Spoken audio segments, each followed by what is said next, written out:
Thanks for tuning in to another show in the Next Reel family of film podcasts. Want to skip those ads and get early access? Become a member at truestory.fm/join and discover all the other great perks that come with it.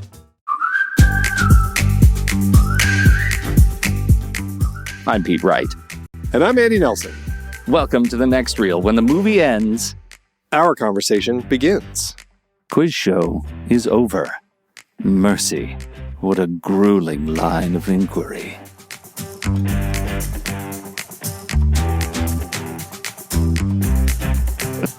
Yeah, I didn't even need to write it down because that's a line I use in life all the time. It's one of the funniest lines, specifically because of how Martin Scorsese delivers it. God, he's so stupid good.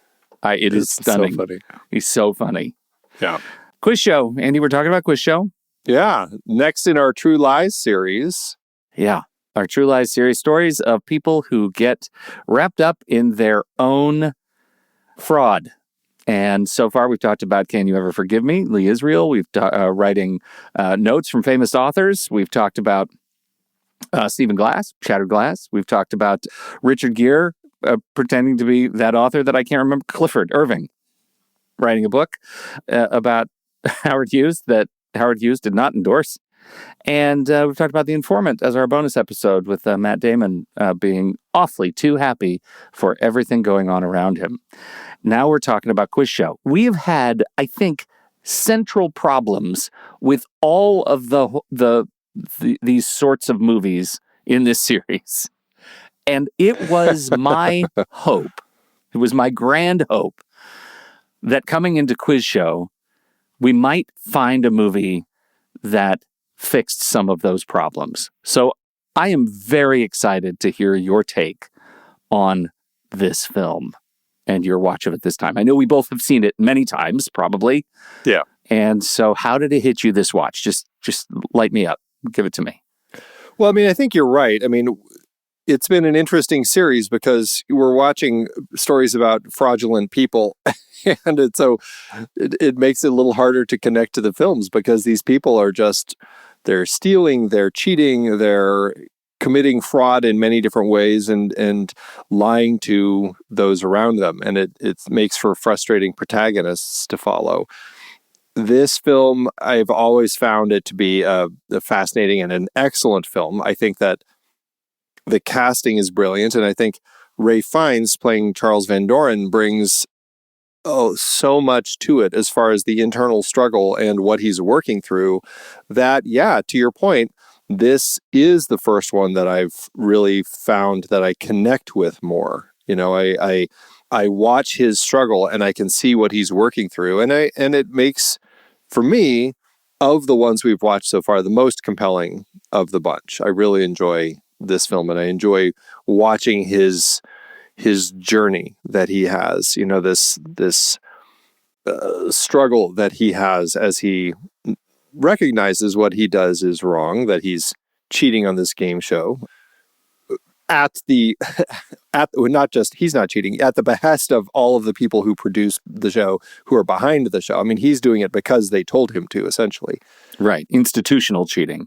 Exactly. And so he's just kind of going along with it. And I think that really boils down to this man who, I don't know, might recognize by the time we get to later in the film that maybe he's not or that he's more morally bankrupt than he ever had hoped to be.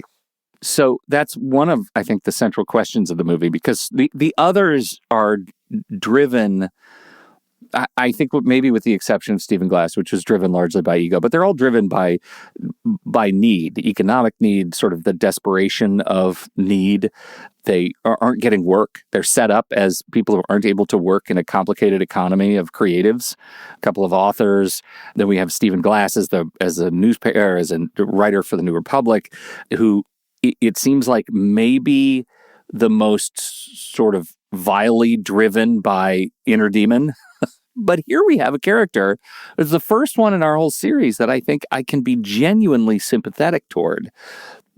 Because the vaunted academic sort of character is something we're familiar with. It's easy to see that character in life. It's also easy to see because it starts so genuinely, right? It starts with him really just wanting to see how he does on the quiz show, to see if he can keep up with these people who are just presumably incredible trivia heads. And that slope of him descending into ego from when he realizes what's going on to when he begins to rationalize how it's okay is incredible, just character writing for me. I think he is extraordinarily portrayed as this guy who I can feel naturally slip into this. It's not out of desperation. It's not out of anything other than the fact that the system encourages him to play this way, and it kind of starts to feel good. And when he's looking at his new apartment, when his lifestyle starts to change, it starts to feel good. And that feels maybe the most natural of a transition of any of the characters we've talked about so far. It is the softest edge of a transformation. Absolutely. And I think what we're also getting with this film that we don't get in any of the others is a sense that there's much more to this story than just these guys cheating on this quiz show. As you mentioned, like, this is an institutional problem, and this is something where the CEOs, the power, the people in charge, even to the point of the government when they're doing the committees investigating all of this, they have no problem lying, covering things up.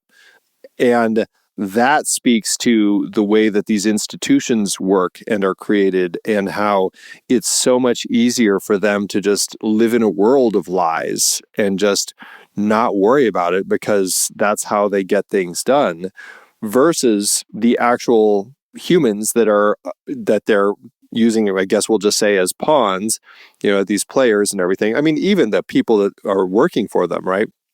David Paymer's character, Hank Azaria's character, like, they all are looked at as usable in many ways. And they're the ones actually who, well, speaking specifically of the players, like, they're the ones who actually start feeling guilty about what they're doing. And they're the ones who finally tell the truth and come clean in a way where they're feeling like by telling the truth, it's actually going to absolve them of the crimes that they committed, and maybe realizing that it doesn't.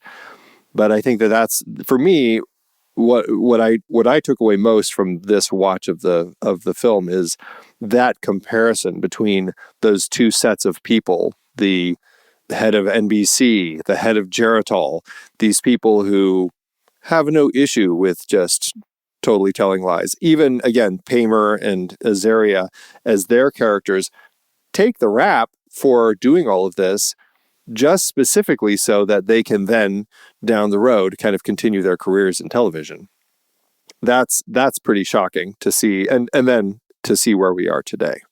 What do you think of their central premise, right? Because this movie is built on, or the story, I should say, is built on this premise that it wasn't fraud against the American people because it was entertainment. The people just want to be entertained. What do you think of that? Well, I mean, I think that that's an interesting angle that they can certainly take, but the problem is when they pitch it as something that's more than just entertainment. I mean, they're pitching this as a show with smart people in a contest, in a challenge, and they're completely scripting it. And we see the same thing happen on Real World and any of these reality TV shows where the producers are essentially scripting conflict into the actions that's going on so that you get more drama, because that's what sells. I mean, but I don't think we would have that happening if this hadn't happened first. And they recognize that that's what the TV viewers want. But at the same time, in a show like this, where it is all about selling your smarts to people, like, I mean, as Stempel's wife says, I was one of those suckers that believed you. to her own husband. She says that. And I think that's an important part. Like, these are people who are buying into the truth that they're seeing on television at this time. Yeah. As we were watching it this round, it occurred to me for the first time, I wonder, just in terms of armchair historian, had NBC and Geritol sold the program to the public as, we're quizzing really smart people, we've given them all 1,000 questions and answers, and they're put in this hot box of pressure just to see if they can recall to compete to get to 21, because these questions are not easy. If they told the public they had given them the questions, do you think the public would have found it as compelling under the auspices of that honesty? And do you think the winners would have felt the same degree of sort of shame? I think about this weirdly a lot in context of the movie White Men Can't Jump. Because in that movie, nice Rosie Perez wants to be on Jeopardy. And one of the things that she's been studying and working hard to know a lot about is foods that start with the letter Q.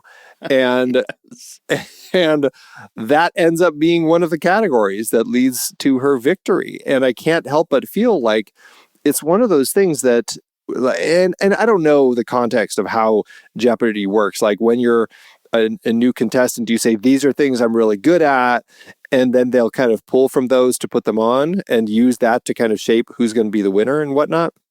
But it felt exactly like what we see here, where they're essentially picking stuff that they know, and so that they can drive the story. So they can say, okay, now we want to make it so Van Doren ends up winning. If they were telling people, well, we're giving them the questions and letting them figure out the answers, I think that just takes away any interest in it. Like, it's like, well, I mean, how hard is that then? Like, all you have to do is go do some research for a little while, go spend an afternoon in your library, and you can get all of the stuff that you want to answer all those questions. So suddenly that becomes much less satisfying. And if you know that both players are getting all the questions beforehand, then like, they're both always going to get the answers right. Like, it takes all the steam out of the entire point of the show. Well, that's when it becomes like, the game becomes, can you provide enough steam to give them enough pressure so that it's actually a test of memory? And to say, we've given you 1,000 questions, we're going to pull 15 of them for this game. Good luck getting all those answers memorized in an afternoon. Right, exactly. Like, I just think there are ways to present it honestly, and I do wonder how they do that for Jeopardy. That would we've got people in the community who are Jeopardy champs. We've got Jeopardy champs we could call and ask. Believe it or not, that might be a fun thing to answer, because I don't know how it works. It may be, especially in light of the quiz show debacle of the 50s. Anyway, that part makes it a really interesting narrative, because it becomes such a betrayal that NBC and Geritol pulled against the American people. As you said, I'm one of those suckers. That first tentpole moment when we watch Stemple take a dive against Marty, when the answer is Marty, and he knows the answer is Marty. And I hate the movie Marty. Did you get any sort of subversive satisfaction out of that? Did you remember going in that it's one of Pete's least favorite films? I enjoy Marty quite a bit. I know. And I think I don't know. I think that you need to rewatch that one. It's a great movie, and it's interesting. And I think it speaks to a point in time when culturally everybody knew what Marty was, and everybody was talking about Marty, and I think that's interesting, because it speaks to how, I mean, certainly society's shifted today. Like, I don't know if every single person that you talk to would be able to name the best picture from 2 years ago. I think that society's a little different now, but I think back then, like, these big milestones in various different pockets of culture, I think everybody probably was paying attention at the time. And so I think that and I totally understand their like the producer's point. Like, think about the drama and the fact that it's such a simple question, and that's the one that ends up stumping you. But for Stemple, I can see why it's such a frustrating thing, because it's like, why would I not know that? It can be so frustrating. Like, let me lose on what did he say on something about biochemistry or something? Right. Yeah, like I was like, okay, like, and maybe if they did, maybe he wouldn't end up having made such a stink about the whole thing, but who knows? Well, and the sweet, sweet irony that Marty is about an unglamorous guy just looking to find some dignity, and that it's Stemple in this movie who's struggling to find some dignity. And the irony that we know Stemple is a guy who has very little dignity, right? Like his entire motivation after he does take the fall is to get back on television and to whatever he can to get back on television. He is completely, all of the controversy and the inauthenticity of the charade that he's been a part of is completely invisible to him because all he wants to do is get back on television. What a fantastic sort of avatar for the kind of ego we're talking about at play in this movie. He is sort of the biggest branch off of the ego tree, and the rest of the movie is watching as Van Doren, his own branch, blossoms, right, on the ego tree. Do you like the ego tree? I think we should both have ego trees. Anyway, I think that is a really beautiful, beautiful moment when they turn off the air conditioner and he starts to sweat and he pats his brow. He doesn't wipe his brow. Those sorts of tools of entertainment leading to him taking the fall on this ridiculous quiz show is, I think, just great, great filmmaking and pulled from history. I mean, it's not like they just said, for the movie, we're going to use Marty as the movie. I think that was the real movie in Goodwin's book that he took the fall on. Yeah. Although it's not completely true that that's where he took the fall. I mean, there are plenty of little bits and pieces that are reworked or compressed and everything in this, and that's one of them, because my understanding is that he does take the fall and get that wrong. Van Doren then answers another question, and then Stemple answers another question, and they end up tied at 21, and they have to play another game the next day to kind of do a competition. And that's the one where Van Doren ends up winning. And so again, it's just story compression and things like that. And so, yeah, but I think for dramatic purposes, it served its purpose. Yeah, I mean, those are the things, I think, the little bits of historical pastiche that we forgive, because the rest of the movie kind of embraces the story so well. Yeah, but don't ask any of the people involved, because a lot of them were upset with how things were portrayed. But it's like, this is always the battle of reality and a real story versus how it's depicted in a story, in a film like this, in a fictionalized version of this. And I think if you look at the messaging and the themes, I think it's getting it across. But I think if you're one of those people and it says, well, you're selling me incorrectly, then I can see why people would be upset. Well, this is a good enough time to talk about that as any. What do you tell us a little bit about some of the specific frustrations? Who felt wronged the most? Well, I mean, I just mentioned some of the stuff. Like, I think Van Doren felt a little upset about some of the elements, the way that things played, although he said he really liked the line when Stemple calls him Charles Van effing moron. He enjoyed that quite a bit. I think that Albert Friedman, who Hank Azaria plays, was upset with how much they made it look like he was involved in the whole thing. He wasn't probably as involved as the film made him out to be. That was one reason that he was upset with it. And also the fact that this sort of stuff had been going on since the radio days, and when people were coached and everything. And so you can see why these people were frustrated. Also, I think one of the biggest ones was there was a specific congressional committee consultant named Joe Stone who actually spent 4 years investigating this scandal, because they compressed like 3 years of scandal into one season. Like, they make it very small.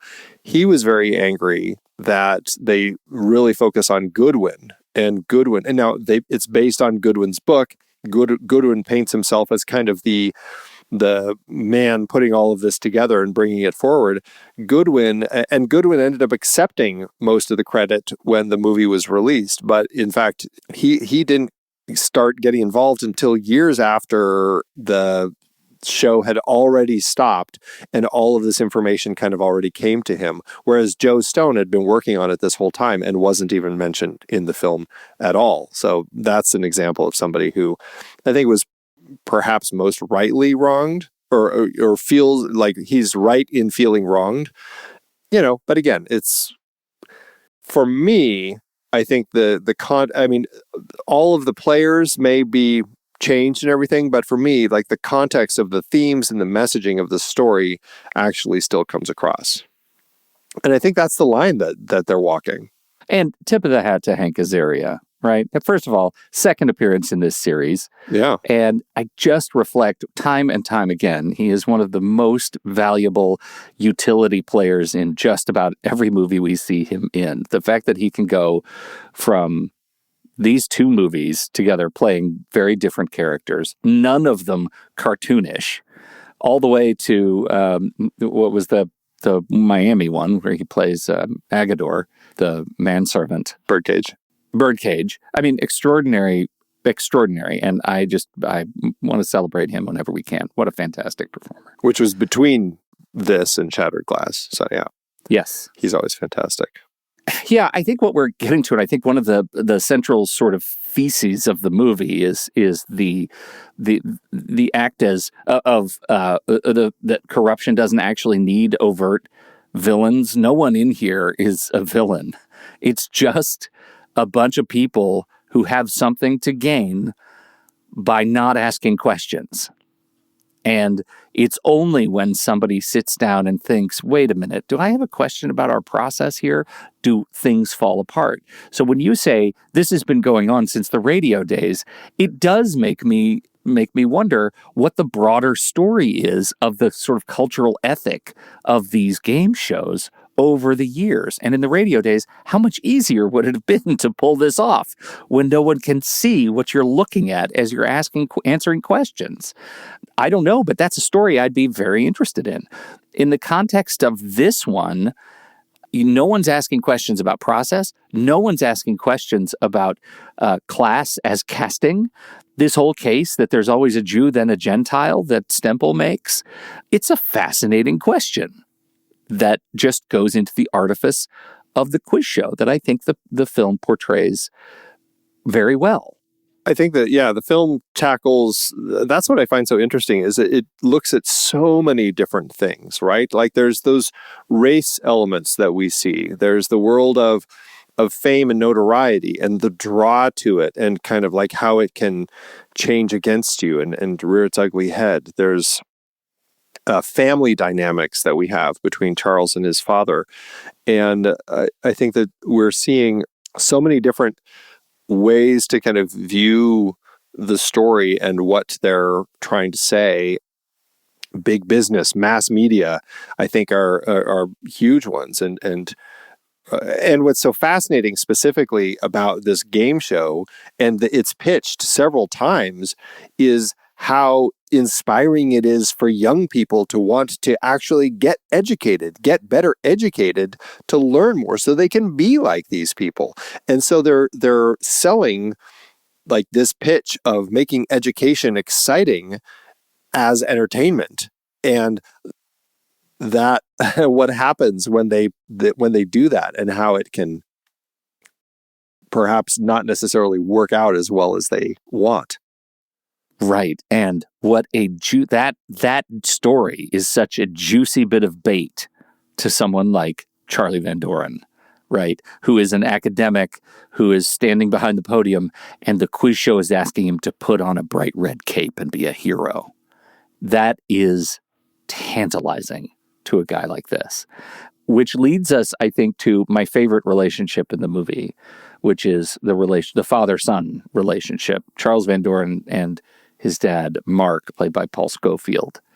The scene of the family at dinner when Dick Goodwin is sitting at their afternoon, late afternoon picnic meal, and they're having their just battle of fantastic wit around. Like, I wish to God my family was full of that kind of wit. Like, just everybody was fast. Or that you knew that much Shakespeare so you could just quote it back and forth like that. Like, it was nuts.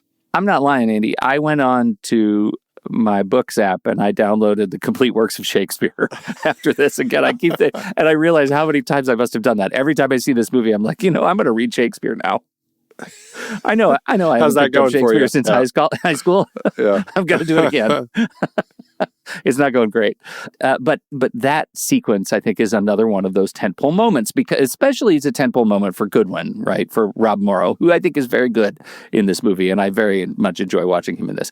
This is one of those sequences because he also aspires to that level of intellect. And he's constantly talking about it. He's first in his class at Harvard Law. And he wants to and finds it fairly easy to fit in at this table. And you can kind of see how a guy like him is also invested in maybe not asking questions because his ego gets in the way. Like, at what point does he say, hey, I'm going to keep poking at this, versus I think I'll just pour another glass of wine and enjoy the company.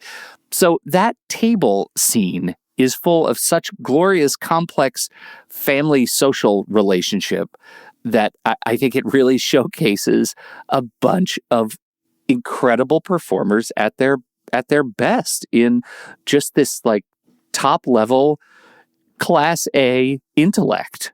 And it's just juicy. It's just juicy.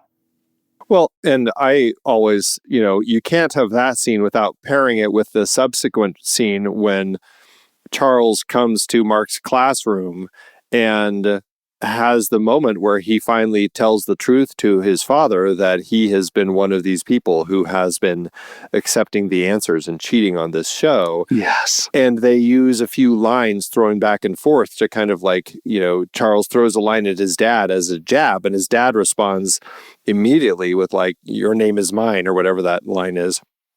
And it just, it digs and it hurts. And like there's such power in that scene, but I love how it's portrayed is like he still is a father. And when Charles says, will you be there with me? And he's like, of course. And I think that speaks so much to the disappointment and the frustration and rage that a parent can have with their child, yet still show love and compassion and help as needed. And I think that is, it's just powerful. And Paul Scofield is so great in so many things. A Man for All Seasons, if people haven't seen it, you need to check that film out. Oh, yes. But he's just, man, the way that he carries every moment in this scene is just amazing. Absolutely worth the idea of casting him for this. You say those two are paired together. I think there are the 4 scenes. There are 4. I'm just going to say there are only 4. There's the dinner scene. There's also the let 'em eat cake scene where the two have a scene together, drinking milk and eating cake off the same plate. That is so sensitive and sweet, as we have Charlie trying to make sense of the shame that he's starting to feel and navigate how he's going to tell Dad. Then we have the reveal, and I think that classroom scene is so dynamic. If you're going back to rewatch this movie, watch the blocking of that scene, because Mark is standing at the front as a professor, and young Charlie, is like running through. It feels like he's running through the chairs like he's in a video game. He can't sit still, and it feels like every jab coming from his dad makes him get up and get a new seat. He's so it is just really perfectly blocked. But the final scene after the testimony, at the very end, and we'll talk about the testimony specifically in a second, but they're all in the press gaggle outside. And one of the reporters asks, are you aware that the trustees, this is after Dad says, I just can't wait for Charlie to get back to his teaching. And one of the reporters says, are you aware the trustees are meeting to talk about, pulling Charlie? That's the first time you see Mark Van Doren truly crushed. Yeah. No answer, no words. Yeah. No answer, no words. And everything about his identity and his relationship with his son is tied up in the fact that his son is a fellow professor or instructor, whatever they called him. That was incredible, just performative turn for Paul Scofield in that very brief moment. One of my favorite things in the film. Yeah, it's powerful. It's powerful watching him go through that. All right, we're going to take a quick break, but first, you can find the show on YouTube, and you can join us live when we record. We will even take your questions in the post-show chit-chat. Live, everyone is welcome, and then members get the replay and the extended cut. Subscribe to The Next Reel on YouTube. The link to this episode is in the show notes. We'll be right back. Hey everyone, Pete here, along with my partner in crime here at True Story FM, Andy. That's right. And as we kick off the new year, we wanted to talk to you about a resolution that can make a real difference, supporting the shows you love that are part of the Next Reel family of film podcasts. Whether you're a regular listener of The Next Reel, CinemaScope, The Film Board, Movies We Like, or Sitting in the Dark, you're a part of a vibrant community of film lovers who appreciate thoughtful, engaging discussions about cinema. And we are incredibly grateful for your support. Every listen, every share, every comment, it means the world to us. But if you really want to go the extra mile in supporting our independent film podcast this year, there's no better way than by becoming a member. For just $5 a month or $55 a year, you can become a member of the Next Reel family of film podcasts. Not only will you get some awesome perks like early ad-free access to episodes as well as exclusive bonus content, but you'll also be directly supporting the shows you love. Your membership helps us keep the mics running, the discussions flowing, and the film love growing across all of our shows. It's the most direct and impactful way to ensure that we can keep bringing you the high-quality content that you've come to expect.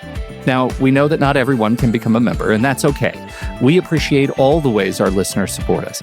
But if one of your resolutions this year is to support the content that you love, and you can spare a few bucks a month, your membership makes a real difference to us. You'll be joining an incredible community of passionate film lovers. Our members are the heart and soul of what we do, and we are honored to have them on board. So if you believe in the mission of independent film podcasting and you value the discussions and insights you hear on our shows, consider making a resolution to become a member this year. Head to truestory.fm/join and sign up today. That's truestory.fm/join.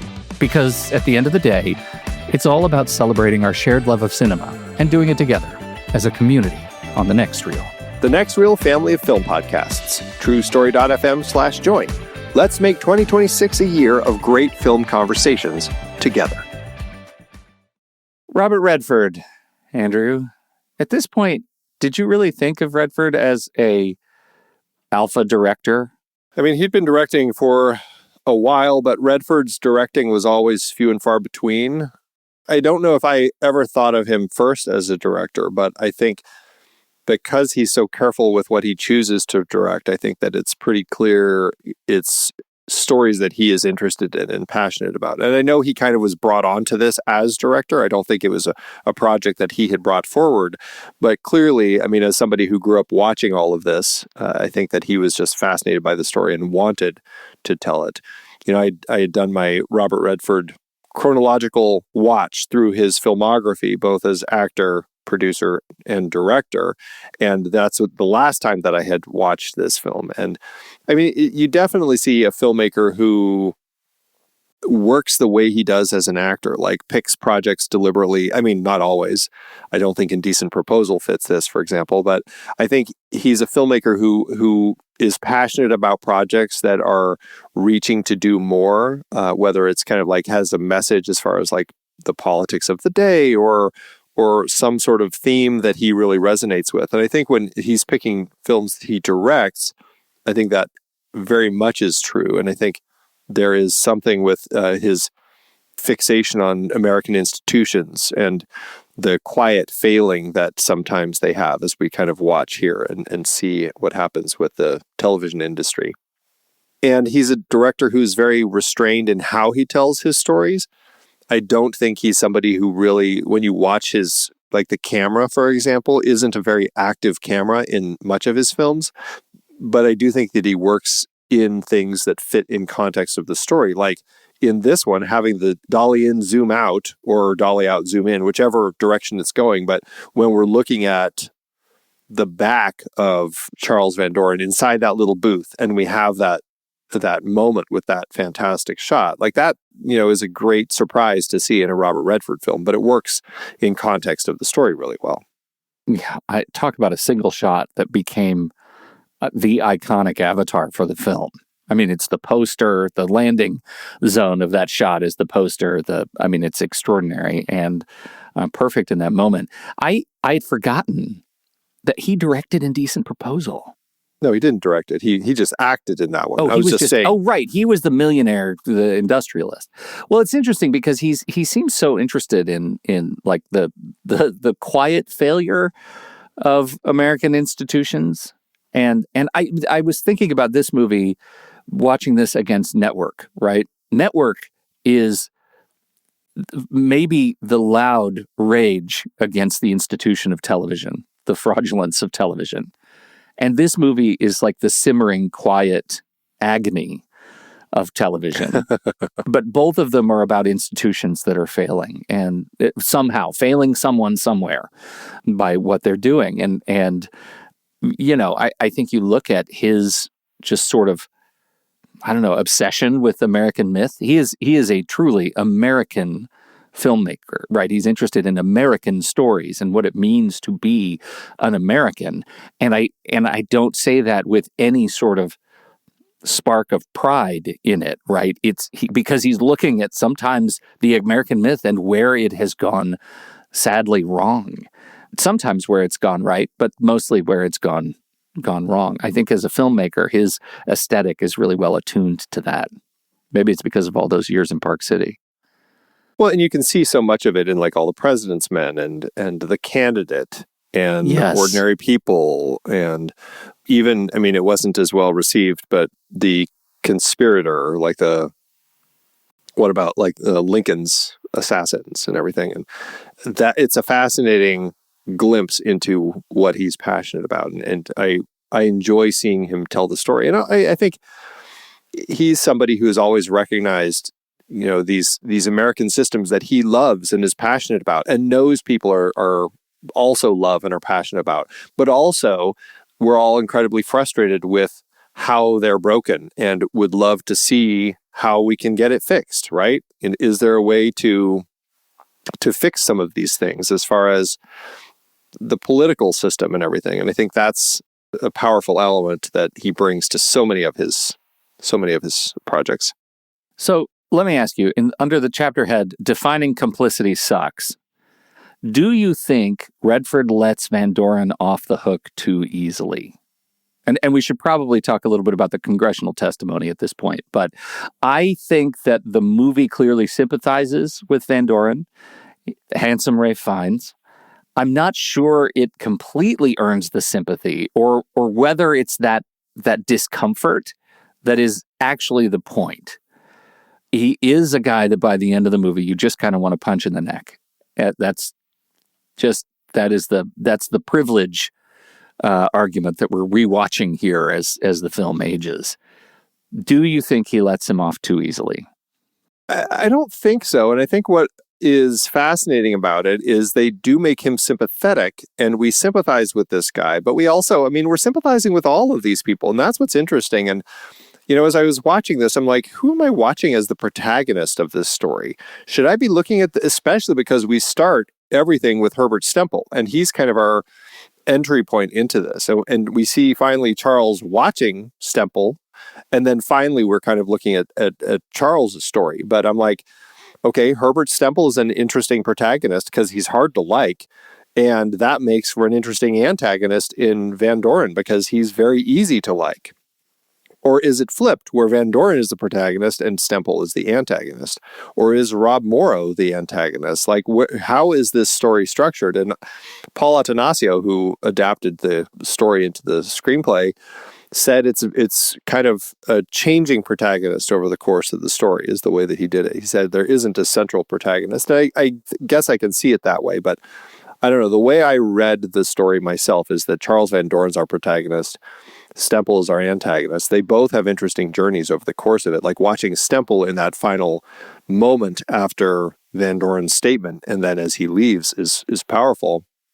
But for me, I think what makes all of that work so much is that we have grown to maybe not connect with why Charles Van Doren has made these decisions. I mean, geez, we get this point This is what's so fascinating about Charles Van Doren. We get a moment where the head of NBC comes into him. This is after he's already left the show. And then you have Barry Levinson playing the Today Show host who comes in and offers him a contract to stay with the network. You have the head of NBC come in to talk to him and say, we want you to keep working with us, but we've got this legal form that you need to sign. We don't see him sign it. That seems like a moral choice because he's just like, well, if I sign this, doesn't it seem like that because they haven't even mentioned me, doesn't it seem like I'm calling myself out? And then we find out later that he did sign it, right? Like he's actually working for them because it seems like this big moral choice, and we don't know. It plays so well, and then it's just like God. He makes such bad decisions, and that's what I love about him is like he feels so human, you know, and all of that I think plays so well. But what really sells everything for me as the film not taking it too easy on him is the fact that he tells the truth. And then 3 Congress people are like, I have to commend you for being honest. And like, you just want to punch these people. Yeah. And I'm like, are you kidding? Like, that's what was frustrating. But then you have that 4th one saying, look, I love that you're telling the truth, but you shouldn't be commended just for telling the truth. It's ridiculous. And then everybody in the place erupts in applause. And Van Doren has to listen to that. And I think that's the moment where the film says, no, you can't sympathize with this guy. We're all on the side of the people applauding. He may have told the truth, but it doesn't absolve him of the crimes. And I think that is what the film is saying. I like that. And I think that feels better than just, oh, look, another handsome white man got off, without any scratches. I think he has scratches. I struggle at the end of the movie with figuring out how big a crime this was, right? Like, do you get a sense from all of the conversation, the congressional conversation, that nobody quite knew what they were doing, or like what they were working toward together, other than just general admonishment for doing this whole thing? That is the line that plays with what happens when people who have power get involved, right? Like, as far as Goodwin is concerned, he wants to bring down television. He wants to prove that it's a systemic, institutional lie that these people have built into their system, and the whole thing needs to be brought down. Geritol doesn't want that because of the amount of sales that they have. I mean, what do you say? They're up 50% since the start of having Van Doren on the show, and the head of NBC doesn't want it. And he plays golf with the guy who's the head at the congressional committee. And that's all they talk about is like, oh, you were stuck in the sand for days. You know, and like the way that they have that conversation really shows how power, when they get involved, it's like they're going to spin it however they want, and other people are just going to have to buy it. And both the head of NBC lies and says, I'm the head of this thing. I'm not paying attention to all this. I'm like macroscopic guy, and these people are making these decisions. It was all the producer. Like, he's the one who was behind all of this stuff. And of course, they already know that's Dan Enright, David Paymer's character. And they already have talked to him and know he's going to follow orders and do what he needs to in order to have a future in television. Same thing with the Geritol, Martin Scorsese's character. How would I know any of this stuff? Yet we've seen them. We, as the viewers, have seen them in on these phone calls. So we know that they are very much privy to all this and pushing these decisions to happen. It is interesting as I think about this series, again, this hammers home one of the central points of all of the movies we've talked about, that everyone in here is actually really talented and smart, right? That Charles Van Doren is legitimately a brilliant guy and left this quiz show scandal and went on to Encyclopedia Britannica, where he ended up writing many books, editing many books. He was there for 23 years, retired in the 80s, died in 2019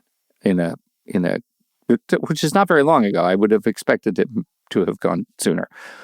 But he went on to a successful career as a vice president at Encyclopedia Britannica. Same thing with Lee Israel, very talented wordsmith. Same thing with Clifford Irving and Stephen Glass, all incredibly talented storytellers, caught up in the wake, kind of their own talent, of their own success, and pulled under. There is nothing in here that reeks of an air of desperation on the part of Charles Van Doren. His life was fine, and this just pulled him. This ego pulled him under, and I think you're right. I think that end result, when that last senator says, "I'm not going to congratulate you for being honest," it's a key that unlocks the understanding of who this guy was at that time of his life. That he was probably a good person, truly buried under the weight of a million tiny bad decisions that led him to that chair. Yeah. Every time I think about that and I say it, I just look at myself and I think, okay, well, I'm a white man in his age. Like, how much am I absolving him because he looks like me? And let me be clear, he doesn't look like me. He's very handsome. That handsome, strapping Ray Fiennes. He even looks good when he's covered in iodine and killing zombies. But you know what? Even Charles Van Doren's a very handsome guy. He was a very handsome guy at this point. Yeah, it's a fascinating story. It's a fascinating film, and it is a dark glimpse into, an important part of American history that in many ways you can see how it ended up influencing not just where TV shows and game shows and things like this would go, but where news would end up going and how media would reshape, especially with at this same time, like following the Korean War and then the Vietnamese War, and going into everything with Richard Nixon and everything, and the reshaping of the reshaping of how they would shape things that we would end up seeing. And I think, yeah, it's a dark story, but a really fascinating one. And I think it's interesting to look at like who actually is struggling with the lies versus like who is just treating it as a business decision, because I think that really speaks highly to the path of how things move forward. Absolutely. Before we move into the last part, I just have to say, this is a movie with so many faces. Like, I could not believe every time I'm watching another scene, I'm like, here's another scene with like all these people I recognize, like the congressional hearing, like so many faces up there. The poker game, so many faces.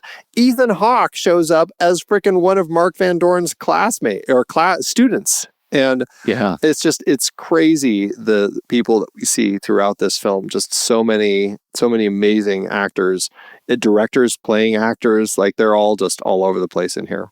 Callista Flockhart shows up as a student too. Callista Flockhart, that's right. Callista Flockhart and Ethan Hawke, those were two I had to pause and go back and explain to my wife the connection, because she doesn't remember faces.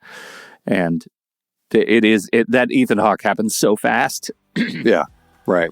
You got to be on top of it. But he has a line. Yeah. Equity. Yeah, it's crazy. All right. Well, let's move into the back half. But first, we're going to take a quick break.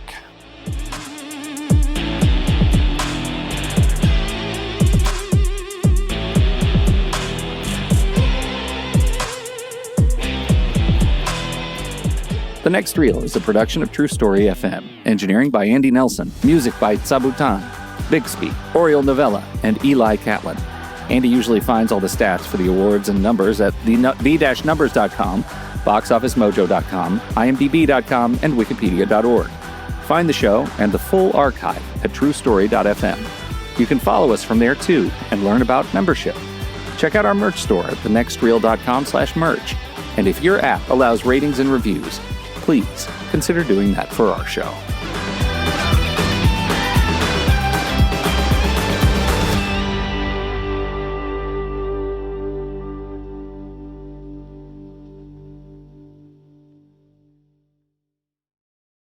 All right, Andy. This was a tough award season for this movie to be up against some really good movies. Yeah, it was. And it didn't help that this film was very slow at the box office, which we'll talk about here in a minute. But yeah, it still did well in the awards circles, 6 wins with 36 other nominations. Over at the Oscars, it was nominated for Best Picture, but lost to Forrest Gump. Best Supporting Actor, Paul Scofield was nominated, but lost to Martin Landau and Ed Wood. Redford was nominated as Best Director, but lost to Robert Zemeckis for Forrest Gump. And Paul Attanasio was nominated for Best Adapted Screenplay, but lost to Forrest Gump. At the BAFTAs, Scofield was nominated for Supporting Actor, but lost to Samuel L. Jackson in Pulp Fiction. Attanasio did win Best Adapted Screenplay, and it was nominated for Best Film, but lost to 4 Weddings and a Funeral. We talked about this with Shattered Glass. This one was also nominated for a Political Film Society Award, the Exposé Award, which it did win. And I always enjoy these, the 2020 awards. This was a set of awards 20 years after the previous awards. So 2015, it was nominated for 5 awards. Best Picture, lost to Pulp Fiction. Best Director, lost to Quentin Tarantino for Pulp Fiction. Best Supporting Actor, Scofield, but lost to Samuel L. Jackson in Pulp Fiction. Best Adapted Screenplay, lost to The Shawshank Redemption. And Best Production Design, lost to The Hudsucker Proxy. You know, it's funny as I armchair recast this movie, about the only other person I can think of off the bat to play a compelling Mark Van Doren is actually Martin Landau. Can you see it? I could see it. A young Martin Landau, like the yeah. I mean, I don't know, at this age. Oh, Mark Van Doren. Sorry, yeah. Mark Van Doren, yeah. Who did I read that they were? They'd asked Paul Newman, which would have been a cool get, working with Redford. But he declined. I think he was working on Nobody's Fool at the time. I don't know. There's something about the height of Paul Scofield as that tall, lanky teacher just fits the type for me. Yeah. All right. Well, talking about the box office, let's talk about the slow news.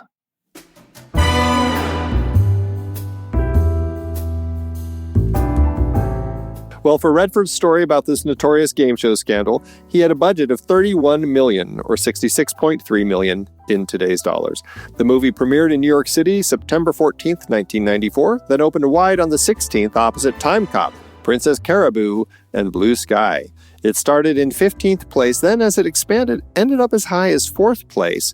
Still, even with its Oscar nominations, it never really took off, only earning back $24.8 million domestically. And it had a tough time overseas because Redford was immediately jumping onto another project and couldn't go promote it, and so it didn't get as good internationally, but it still did okay, earning $27.4 million, which means all told it brought in $111.7 million in today's dollars, proving a success for everyone involved with an adjusted profit per finished minute of $341,000. Actually making this the biggest adjusted profit per finished minute earner in this series. I expected this to be much worse news.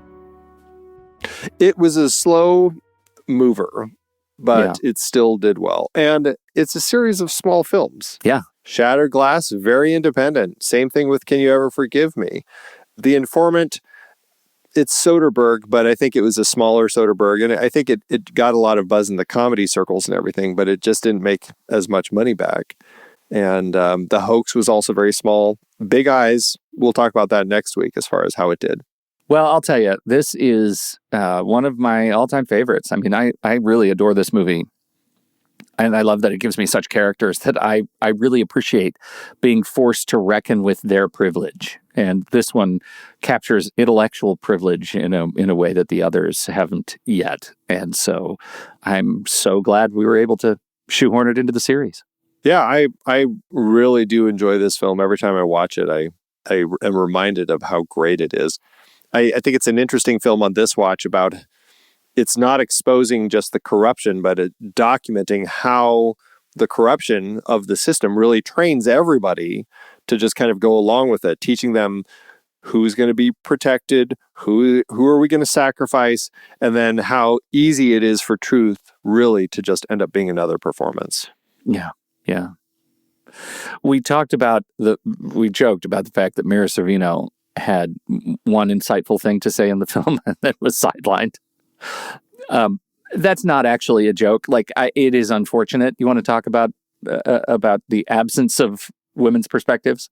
Yeah, I mean, just a quick note about that, but that is a frustrating element. I mean, we've got really 3 women. We've got Dorothy Van Doren as Mark's wife, Charles's mother, who shows up with some witty moments at the dinner.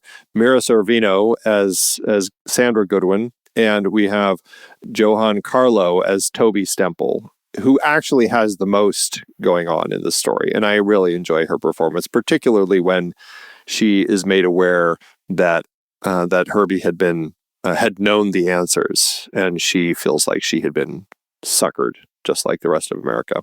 But yeah, very small otherwise, very kind of disappointing how few roles for women there are here. Well, and I think it's an important note that all of the women knew right off the jump what was going on with these guys, and it feels like the film was like, shh, we're going to let this play out. Right?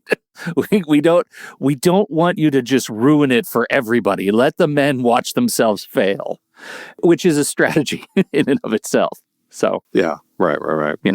Is what it is. And I just have to call out just the credits, the fact that we have like a slow-mo of just a crowd of audience members just applauding and laughing. Like, I think that's just brilliant because it makes it sink in how artificial the whole thing really is. Yeah. It's kind of a dark bit of credits. Well, that's it. All right. Great movie. Loved it. Great movie. And that is it for our conversation about Quiz Show. Next week, we're looking at the final film in this series, the True Lies series, the story of artist Margaret Keane and her second husband, Walter, who took credit for her paintings in the 50s and 60s. It is Tim Burton's 2014 film, Big Eyes. And now let's do our ratings. Letterboxd.com/The Next Reel, Andy. That's where you can find all of the ratings and reviews of the shows that we participate in here at the Next Reel family of film shows. And I want to know, what are you going to do for this movie? I really enjoy this film. It's one of these interesting films that I always think is like, it's not a magnet film. It's not something I'm always drawn to. I always enjoy it when I rewatch it, but it's not something I feel the need to jump in and revisit too often. So it's hard to say 5 stars. Last time I watched it, I gave it 4 stars. I think I could go up to 4.5, I think is where I'm going to land with this one. 4.5 stars and a heart. I think on this watch, just the joy I have talking about it, the fact that I think it holds up so very well, I'm going to go all the way. I'm going to go all the way to 5 stars and a heart. This is one of those pinnacle movies for me. I deeply enjoy it. Yeah, you said it was one of your all-time favorites, so I'm not surprised. Not surprised. Well, that averages out to 4.75, which rounds up to 5 stars and a heart. You can find the show on Letterboxd at The Next Reel. You can find me there at Soda Creek Film, and Pete at Pete Wright. So what did you think about Quiz Show? We would love to hear your thoughts. Hop into the Show Talk channel over in our Discord community, where we will be talking about the movie this week. When the movie ends, our conversation begins.